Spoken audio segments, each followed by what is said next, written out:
Salutations chers passionnés, bienvenue sur cette vidéo, ici Spartan et Leonardus pour digitalpainting.school. Comme vous aviez été nombreux à me laisser des commentaires vraiment très positifs sur la précédente vidéo de conseils, c'était pour rappel un nouveau format que j'ai un petit peu expérimenté, j'ai décidé de ressortir tout de suite une vidéo sur le même principe. Cette fois-ci, elle va être orientée un peu plus technique de dessin, et principalement pour les débutants. Tu t'en doutes, étant formateur, j'ai longuement étudié le cas des digital painters débutants et où se situaient les blocages les plus fréquents. Et j'ai d'ailleurs aussi analysé mon propre cas avec du recul. Donc que ce soit ici sur la chaîne YouTube, que ce soit dans les lives, que ce soit sur le site digitalpainting.school ou dans les cours, notamment de la partie 1 du programme, j'ai déjà abordé de nombreux blocages par lesquels on passe lorsqu'on débute le digital painting. Donc la liste est encore longue et un des blocages sur lesquels je voulais revenir était celui de réussir à dessiner d'imagination. Quand tu copies quelque chose, que tu peins à partir de références, généralement avec un peu d'entraînement ça va. Mais dès qu'il s'agit de dessiner à partir de rien, là c'est l'apocalypse, le massacre total.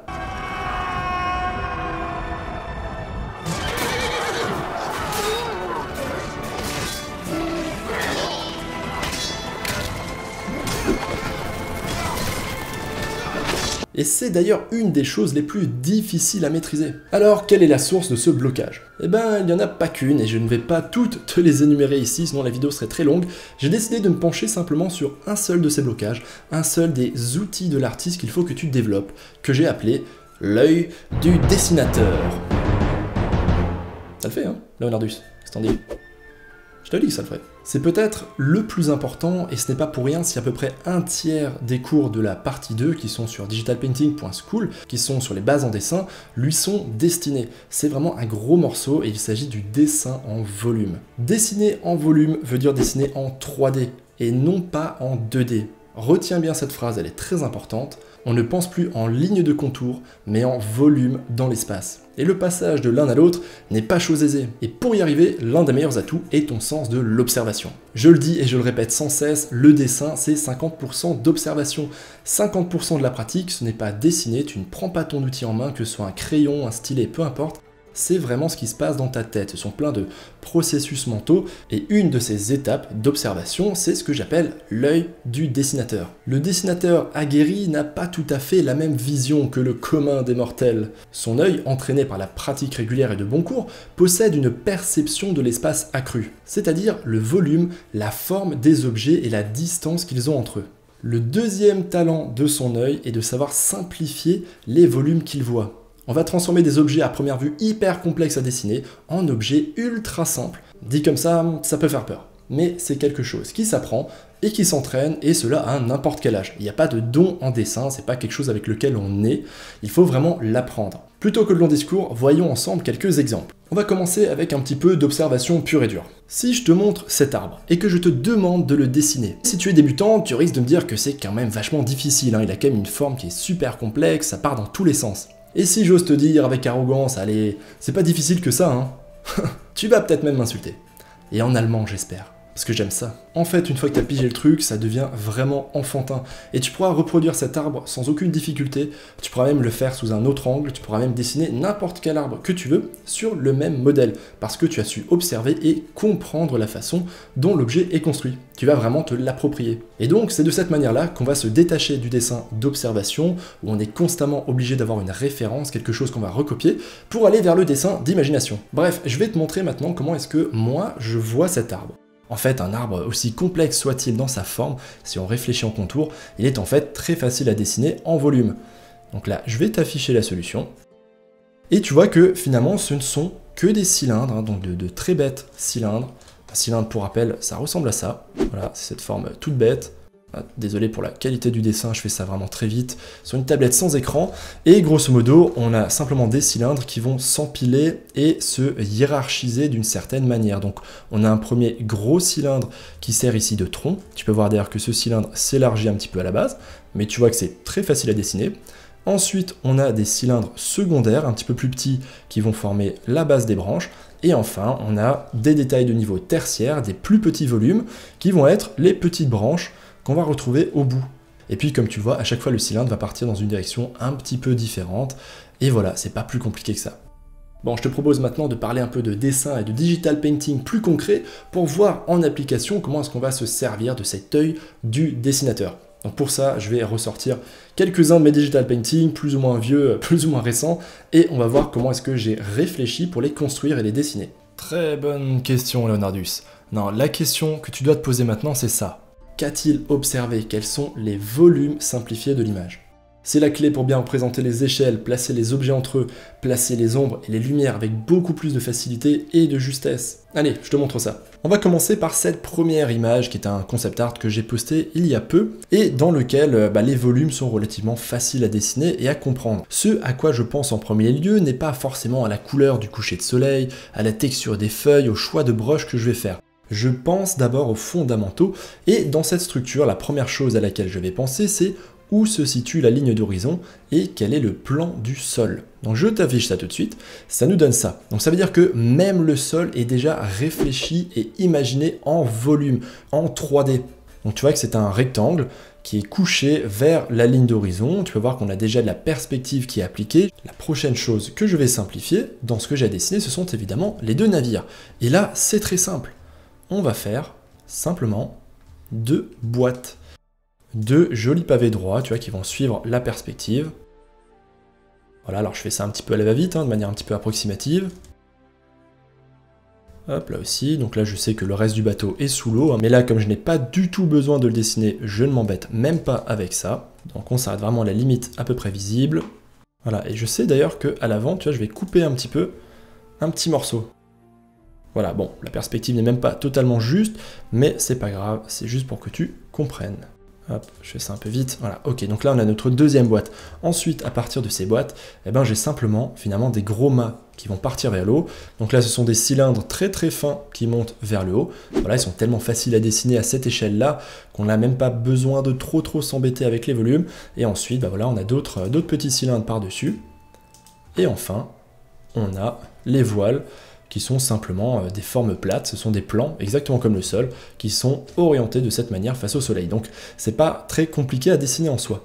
Une fois que j'ai ça, j'ai vraiment une excellente base, parce que je sais que ce côté-là ici va être dans l'ombre du soleil, je sais au contraire que ce côté à droite va être un petit peu plus éclairé, et ensuite, à l'intérieur de cette boîte, je n'ai plus qu'à tailler la forme petit à petit, et à la rendre de plus en plus juste, de plus en plus fidèle à la forme que j'ai. Donc là, tu vois notamment, par exemple, que l'arrière du bateau est un petit peu plus large.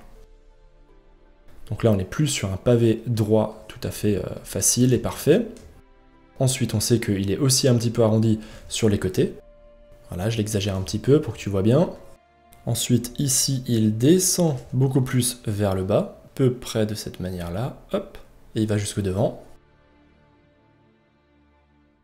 Voilà, donc j'enlève toute la partie du haut. On fait pareil pour l'autre côté, donc on suit vraiment la perspective. Hop, ça va faire quelque chose comme ça. Je fais ça assez rapidement, je simplifie. Et ensuite, par-dessus, on va commencer à rajouter les petits détails. Donc là, tu vois qu'on a pas mal de petits détails qui ressortent. Ici aussi, on a des espèces de petites fenêtres, etc. Donc après, petit à petit, on simplifie ça de plus en plus. Ok, deuxième exemple, ici avec un digital painting qui commence à être vraiment très vieux. Je l'ai fait il y a déjà quelques années en speed painting sur cette chaîne. Donc il date un petit peu aujourd'hui, il y a plein de choses qui pourraient être améliorées. Déjà à l'époque, j'avais pas passé beaucoup de temps dessus. La queue, par exemple, qui est en bas. Là, c'est clairement un cylindre. Alors, je fais ça vraiment très rapidement, ne m'en veux pas. Donc, tu vois, c'est un gros cylindre qui va s'élargir plus on approche de la base du dragon. Ensuite, pour la tête, c'est pareil. On va construire ça en plusieurs étapes. On commence par faire, par exemple, une simple grosse boîte. Voilà, simplement une petite boîte comme ça. Hop, là, je dessine à main levée très rapidement la face cachée.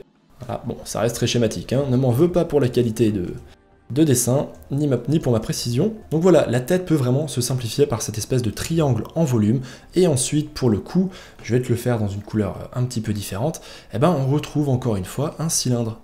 Voilà, un gros cylindre arrondi, ce dernier continue, comme tu peux le voir, jusqu'à la base du corps, et ensuite le corps, là aussi, c'est tout simplement des grosses boîtes. Pour la base de l'aile, on aura là aussi un cylindre, l'aile va plus ressembler à une espèce de plan, l'aile est relativement plate, c'est simplement un plan qui est un petit peu courbé, et ensuite, Si on revient sur la tête, je vais reprendre un verre. On va réfléchir petit à petit à comment est-ce qu'on va tailler à l'intérieur de cette boîte pour lui donner la forme réelle et un petit peu plus détaillée d'une tête de dragon. Donc là, on va simplement affiner un petit peu tout ça. Donc on a déjà compris qu'ici, on va lui faire une bouche, évidemment. Voilà, donc là, ça veut dire que je vais ouvrir ici ma forme. C'est comme si je coupais un morceau à l'intérieur de ce volume. Ensuite, là, je lui donne un peu plus de profondeur. D'ailleurs, avant de faire ça, je vais le faire aller un peu plus vers devant. Voilà, ensuite, on lui fait le plan du bas. Donc là, pour que tu comprennes bien, je vais faire quelques lignes pour que tu vois un petit peu mieux vers où sont orientés les différents plans. Voilà, donc là, ça, c'est tout ce qui est orienté vers le bas. Donc tu vois qu'on réfléchit vraiment en volume. Donc tu vois que là, on peut déjà presque un petit peu deviner, hein, simplement avec cette espèce d'objet qui pourrait s'agir d'une tête avec une bouche ouverte.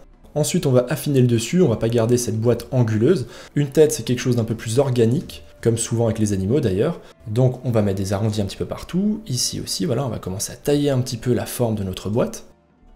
Là, je vais l'affiner un petit peu plus au bout. Voilà, on fait le bout de la mâchoire inférieure un petit peu plus fine. Et ensuite, toujours en volume, j'imagine vraiment quel est le volume ici de la mâchoire. Donc ce ne sera pas non plus quelque chose de tout droit, ça va être quelque chose au contraire d'un peu plus arrondi. Donc là, je peux vraiment commencer à imaginer ça en deux parties. Là aussi, ce coin va un peu trop haut, donc hop, on coupe la partie de notre boîte qui était superflue, qui ne correspondait pas à ce qu'on voulait. Et toujours en volume, hein, je réfléchis à ce plan. Et ce plan, bah, tu vois qu'il est un petit peu bombé, c'est légèrement arrondi. Pareil en haut, bon, je fais ça un peu rapidement. Et à partir d'ici, on va commencer à réfléchir avec encore plus de détails. Donc là, on va aller dans un troisième niveau, où une fois qu'on a nos principales formes qui sont justes, eh ben on va commencer à faire les petites formes à l'intérieur. Donc là, tu vois, par exemple, le haut de la mâchoire, on va creuser un petit peu ici la forme de la mâchoire. Tu vois, ça ressemble à quelque chose comme ça. On sait ensuite que ici, on a un petit renfoncement. Donc on tient compte de ce volume-là. Ici, l'œil est renfoncé à l'intérieur, tu vois, donc on vient creuser un petit peu dans notre boîte. Et ensuite, on fait le sourcil là-haut. Donc voilà, je vais pas te faire une démo complète de dessin, mais voilà le principe. Et là, tu vois que si je désactive mon image, on comprend déjà, rien qu'avec ce que j'ai fait ici, de quoi est-ce qu'il va s'agir. Le dessin, une grande partie en tout cas du dessin en perspective est déjà fait, et il est relativement juste. Ensuite, les cornes, c'est pareil, ce sont des espèces de cônes. Donc un cône, hein, pour rappel, c'est simplement ça. Voilà, cette espèce de forme. Et c'est un cône qu'on a en fait effilé, donc il est vraiment très long, et en plus de ça, on l'a un petit peu courbé. Voilà, c'est pas plus compliqué que ça. Hop, c'est juste un cône de cette manière-là. Donc là, on met nos petits cônes qui nous servent de cornes sur le dessus. Voilà, on réfléchit toujours en volume. Pareil ici, tu vois que c'est juste des cônes, hein, c'est très bête. Et en fait, ce qui est bien, je vais prendre d'ailleurs ici l'exemple des cônes ou l'exemple du cou, tiens, c'est encore mieux. Vu qu'on est sur un cylindre, ici on est sur quelque chose d'extrêmement simplifié, pareil si je prenais ici le bras, il est beaucoup plus facile à partir de ces volumes d'imaginer aussi où vont se placer l'ombre et la lumière. Sur un cylindre, c'est vraiment très facile à dessiner, et tu vois que ici on a la zone la plus éclairée, qui est ici au milieu, et plus on va vers le bas, plus on a de l'ombre, plus on va vers le haut, plus on a également de l'ombre, et en dessous on a une rim light.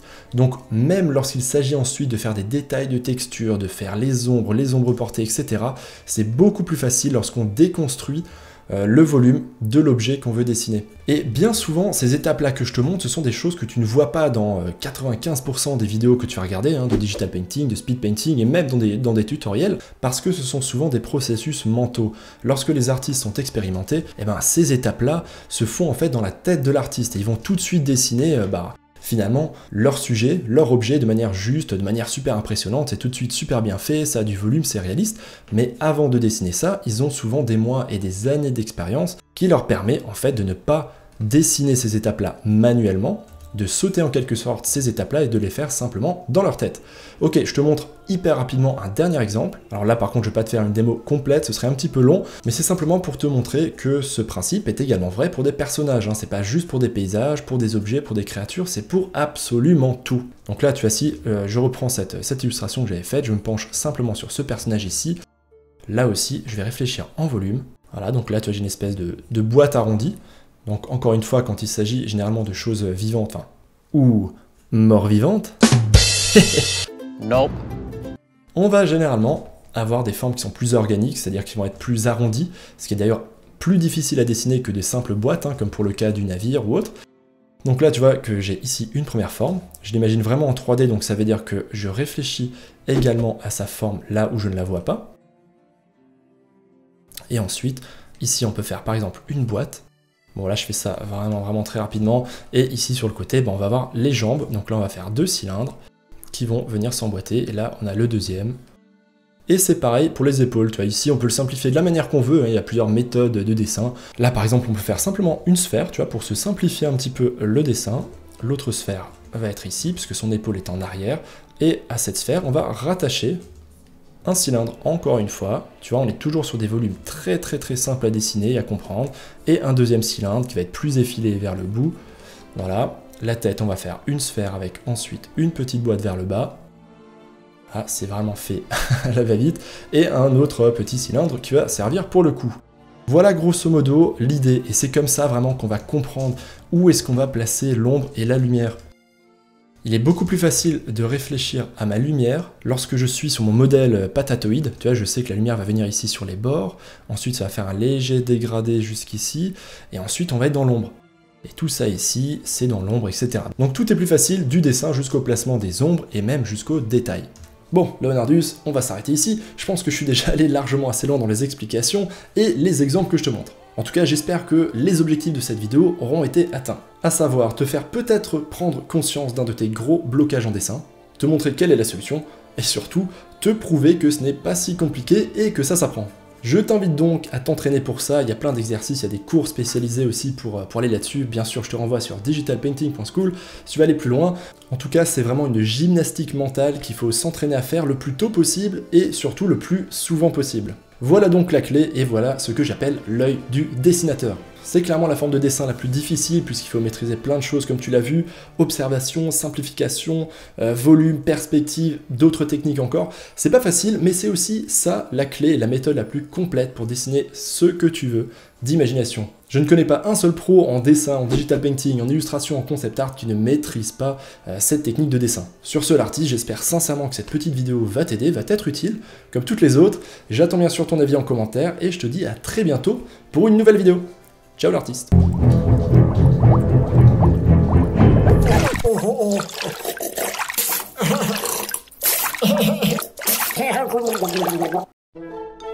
L'art digital t'intéresse? Tu as envie d'apprendre ou de progresser en digital painting ou peinture numérique en français?